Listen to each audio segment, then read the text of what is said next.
Welcome to decay entertainments. உங்களில் திலீப் குமார். ஷார்ட்ஸ்லாம் பாருங்கள், enjoy பண்ணுங்கள், லைஃப்பில் சந்தோஷமாக இருங்க. பொங்கல் வருது, advance happy Pongal, happy new year. உங்கள் ஆதரவு எப்பவுமே தேவை. தேங்க்யூ. சப்ஸ்கிரைப் பண்ணுங்கள், கமெண்ட் பண்ணுங்கள், லைக் பண்ணுங்கள். தேங்க்யூ. இங்கே பாருடா, எனக்கு COAT கோட் இப்போ வந்து அங்கே மேலே வந்து கொடுத்துட்ருப்பாங்க.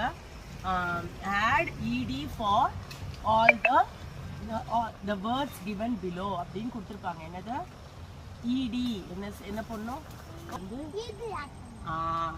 ஸோ என்ன ஆன்சர் வரும்? COATED கோட் வச்சுருக்கேன். தட்டில் எடுத்து வச்சிட்டோமா? அது தட்டில்